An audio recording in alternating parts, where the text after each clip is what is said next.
All right. Welcome everybody to Becoming an Artist Live. This is a special travel and photography show where we travel around the world every time we're in a different location. We do travel tips and tricks with photography, all kinds of stuff. So this is the kind of stuff you're into. Click subscribe and join us, share it with your friends. Today is a really cool show. I'm here with my friend Jing. How are you, Jing? Good, thank you, Trey. How are you? I am fine. Thank you for asking. And we are at a beautiful place here in Central Otago. She's actually an amazing winemaker, and today we're going to find out how she was born a poor Chinese child and then became this amazing wine connoisseur and winemaker. And now, last year, she won the #1 Pinot Noir in the world in this huge competition in England, in London. How many wines were in that? London International Wine Spirits Competition. It's a competition that has 30,000 wine entry. All right. Around 90 different countries. So it's being regarded as the Oscar, if you like. Right. The Oscar in the wine industry. Yes. That's incredible. It's massive. Yeah, so, and it's very rare for Chinese people to even be involved in the wine business, isn't it? So this was quite a coup, or just a huge surprise to the whole wine world. Yes, it certainly is, because, well, I've been told afterwards I was the only Chinese people in the world, in the human history, ever won trophy in this big prestigious awards. So, very proud. Well, you know what I like to do on this show is, my 3 favorite things are travel, photography, and wine. And I've spent a lot of time to China. I've been there probably 7 times, and it's really hard to get good wine there. But you're trying to turn that around, aren't you? Yes, but the difference is that our wines are lucky that we have this beautiful region in Central Otago where the grapes are planted, where China now is at the stage they've just started pioneering the region. So, I mean, what we say in the wine industry, terroir makes a difference. So that's where we're now in New Zealand, beautiful Central Otago, up on Bendigo.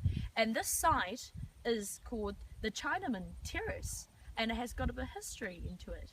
Wait, what? There is a question from the audience. Sorry, Yeah. We're getting a lot of people from all over the world, by the way. California, British Columbia, Tahiti, actually. Hi Tahiti, hi California, hi BC. Yep. So they're wondering, what is this, Jing, is this, what particular vineyard are we at? And tell us what vineyard we're at, and maybe a little bit about the vineyard. Okay, so the vineyard's called Zebra Vineyard, and this is on Chinaman Terrace, where pretty much the first grapes was planted in Bendigo region. And what is the name of your label? It's called Crown Range Cellar, right? So I am a producer, Right. and the company that I manage and I run is Crown Range Cellar. So Crown Range Cellar is a wine producer, and we produce different collections of wine. And here we are is one of my collection called China Girl Collection. Apropos. Seems like a good name. Did you come up with that on your own? Well, I mean, I'm a bit of a Bowie fan when I was a kid, so Right. that lyrics is always into me. Every time I was driving through the vineyard, that China Girl lyrics just comes. Right. And what was the name of your other wines underneath Crown Range Cellar? You have different wines. You have one called Drowsy Fish. That's right. I've actually just been recently come back from New Zealand, one of the most beautiful island, Portnight Island. I've been diving down there with my bottle of Sauvignon Blanc. And my thinking was that how boring sometimes you go to a restaurant. You always ask the chef to tell you what wine to drink with what fish. So I said, well, hang on a minute. Has the fish got a choice? Perhaps fish likes our wine. So I just went a dip with a bottle of our Sauvignon Blanc. It was thousands of fish swimming around my wine. So they clearly love our Sauvignon Blanc. Obvious, why not? So this is, when I first met Jing, I was with her and Sir Michael Hill, and we sat around my kitchen table forever. And she's like I like weird people, like good weird. And she says, like, she has all these ideas. It's just like an idea a minute. And they're all crazy. Like, you have the mind of like a marketing to sort of the creative genius. And she's got this other scheme she's cooking up for this China Girl wine. Are you willing to talk about this giant gold bottle? Well, I mean... You kind of outed her just then. There's more details. Ah, I see. Right. Yeah, so, I mean, Well, my inspiration comes from the land, the history of where we are. So, I mean, I hope I'm not that sort of crazy, but as you said, that crazy. Right. So it's to do with the land. I mean, and here has a rich history in New Zealand where I can found my ancestral identities from this piece of land. 150 years ago, this is where the old Chinese Canton gold miner come over here as the first of settlers in New Zealand in the 1860s. So they were mining gold just down the road from the Cromwell River. And how ironic that, I mean, 150 years ago, they had such a hard time and hardship and up and, you know, on this part of land. However, 150 years later, who knows? This land turns into one of the best place grow Pinot Noir in the world. So I thought, okay, I'm inspired from the story. This is what gets me to thinking about perhaps we should go down the river, mine the gold, maybe get 15, 20 kgs of gold and make a giant bottle just the size of myself. The whole wine bottle, how about that? The whole wine bottle made by 24 pure gold. That would be Just a thought. Pretty cool. Just a random idea. Just a random idea, but I think that will be the best thing to host that wine. Well, what first got you into wine? Because it's not a normal thing to get into. You actually grew up here in Queenstown, and so what was the gateway that got you into this weird life you have now? This weird and wonderful life. The gateway drug to wine. Yeah. Yeah. What is that? So, I mean, well, things got pretty wild in here, as you see. I went to school at Otago University, and just like everybody else, that's a place where students having a great time. Right. And we study hard, we play hard, and I actually used to drink cheap, nasty cask wine. I think they still do that down at the university. Yes, you do. Pretty, low standards down there. So if you want to be a good winemaker or wine producer, you have to start with cask wine. That's where you start. That's where I started. And I guess the fate just takes you to a, direction where you were living here, inspired by the land, the people. And, every time when I come home, I have to drive from Dunedin, which is about 3 hours from Queenstown, and I drove past by the vines all the time. And that somehow just kind of get into you. And I met my amazing neighbor, Mr. Grant Taylor, Right. who's our winemaker and the pioneer of Central Otago Pinot Noir maker. And still, that didn't really makes me thinking I should quit my job as a chartered accountant. And my family thought the first time I told them, I go up to them and said, "Hello, mother, can I be what? Be a winemaker?" They would totally think I thought she was going to abandon me. She said, "You are absolutely crazy. Out your way." And for a year, I didn't really talk to my family. I just ran away.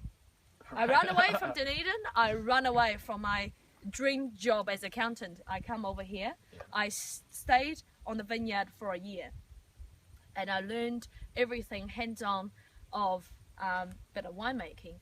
And the thing is, a lot of my friends did WSET, those like wine courses, classes. I've never been to a single one of them. It's the same way with me, actually, in photography. Just like you, I had the cask wine of photography, which is terrible photos, but I kind of liked it. Yeah. And then I got into photography. I never took a class or never read a book. I'm very self-taught. And there's something about it, it's like you learn stuff the wrong way. And you make so many weird mistakes in your brain, like you don't know what the right way to do it is, so there's no wrong way. No, exactly. So you are unlimiting yourself. You're free. You have this freedom, complete freedom that inspires you, that to drive you. That's what I found. I look at the way my life doesn't get me into a journey, into imagination. but it's the other way around. I let my imagination dictate my life, and it leads me to places and do things I like. I have a question. Is Yes. that all right? So the first one, it was from Lexington, who was, I think he was the gentleman I mentioned earlier, but he was asking about the alcohol content of your wine.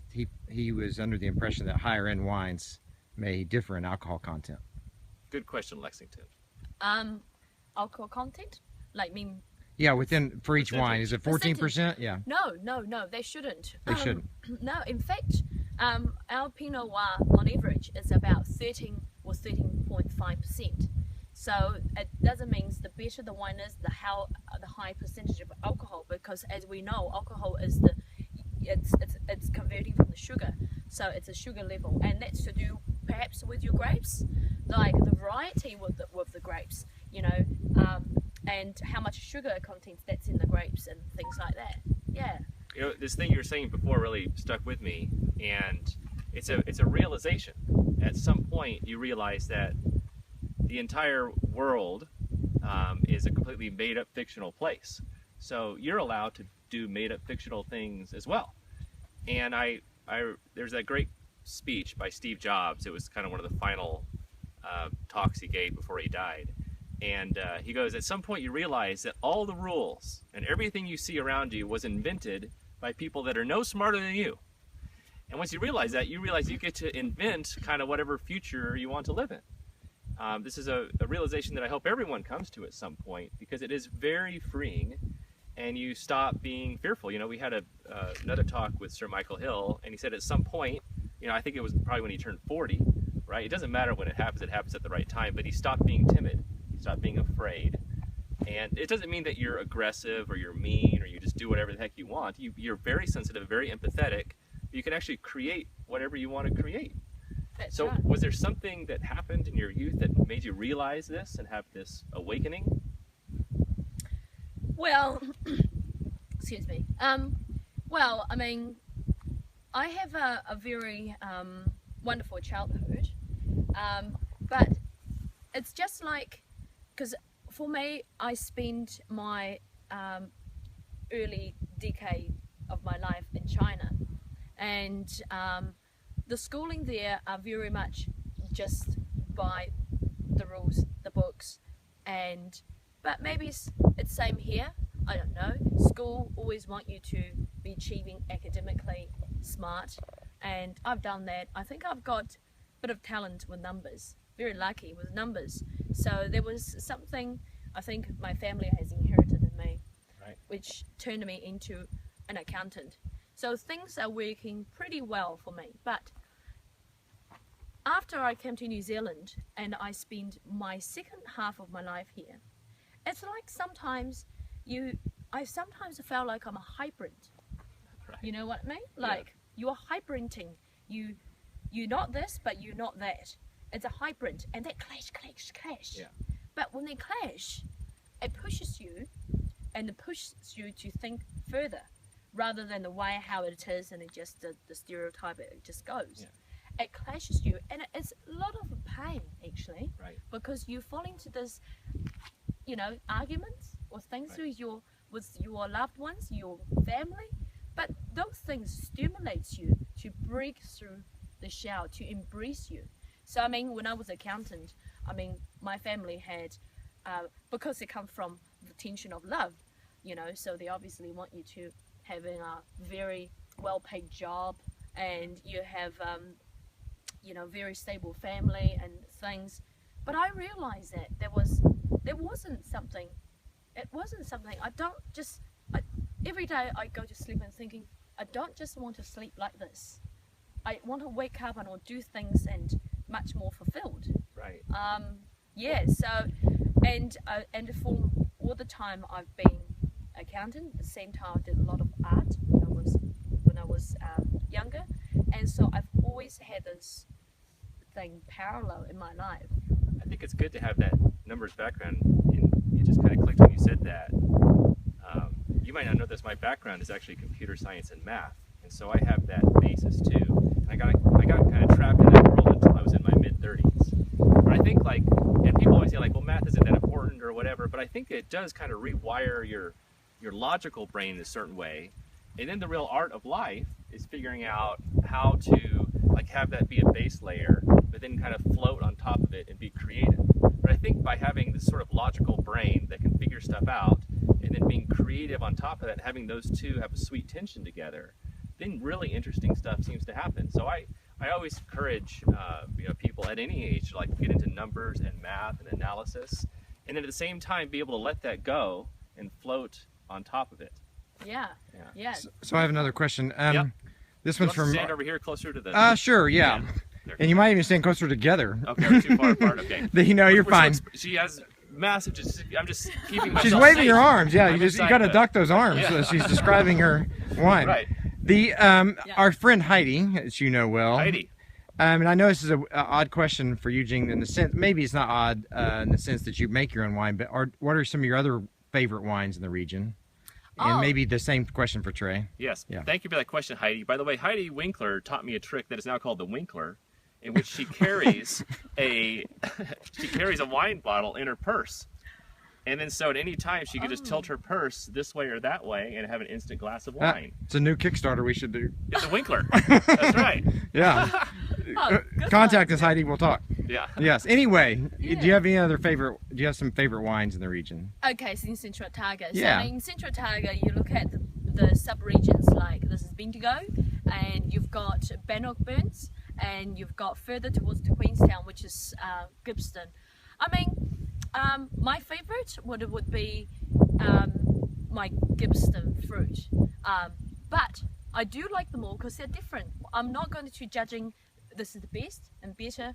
There isn't. I mean, a lot of people come to me and say, "Oh, you made the best trophy last year in the world, and you got the best wine." I said, "No, actually, I said I don't make a best wine. There are no such a thing as a best wine. I mean, what's best wine is what you like to drink, what you enjoy. I mean, I love the characteristics of Bendigo. It's a very powerful, it's a very strong character wine, inky and attractive. But but I like Gibson as well. Sometimes the times you sit down and just want to have a glass of very elegant wine, it's like a silk. It's sliding down your throat, and you just felt, that sort of love, and yeah, it's great. So my answer, Gibson probably. Yeah. Yeah. There's a lot of great wines down Yeah. here, and I didn't even know that before I moved down here, but this is sort of like a little mini Napa Valley because there's a wet area all the way up to a dry area. I sound like I know what I'm talking about. And what happens is you basically get any kind of wine around here. They take it very, very seriously. They take wine and coffee very seriously down here. But there's a lot of great restaurants, and they all have amazing wines. You can't go wrong, even with like sometimes an inexpensive bottle of wine. Like, this isn't so bad. Yeah, true. So- It is. So the other question was, sounds like a more knowledgeable person asking, but they're asking about this particular region and the frost levels. Great. Yeah. Yeah, so this is what we earlier talked about. This is a very blessed part of land. If you have a look at the backdrop of the mountains, and that just blocks away of the southern windling. So the southern wind doesn't come and hits the fruit. And so if that was the south side of it, and logically what you're standing on now, Trey, what you're facing, it's true north facing. And in a day like that, we can say the sun rises from the east and it settles on the west. So if the row was pointing directly to north, and so it means the grapes get equal side of the sun. And that, where we're sitting here now, do not need any frost fight the windmill and the diesel pumps. So it makes the site very environmental friendly. Nice. Cool. And you just are there grapes on the vines now? Are there grapes on the vines now? No, unfortunately, No. we have harvested it all in the last 2 weeks. Oh, we have a guest. We always have a flyby. Yeah. This is a truck instead of a armada of helis, which was the last time. All right. That's our vineyard Yeah. manager. Yes. So it is autumn down here. It's opposite land south of here. So what was the state of the grapes? I'm sorry. We had a drive by. Have the grapes been picked yet? Yes, it has been. Okay. Yeah, in the last 2 weeks, it's probably the time that's all gone, unfortunately. Yeah.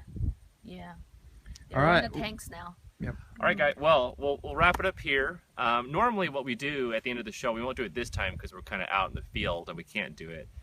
But we jump in. We have a special Facebook group called Becoming an Artist, where you guys come in and you share your photos, you share your ideas, you share what you're struggling with as an artist, and we all kind of help each other out. You know, this whole show is for you to kind of inspire you and give you ideas and kind of get you outside of the box, or as they say in New Zealand, outside of the square. So we're really here for you. Where are we going to do the next show from? Nobody knows, but we've got some really hot stuff in the pike for you. All right.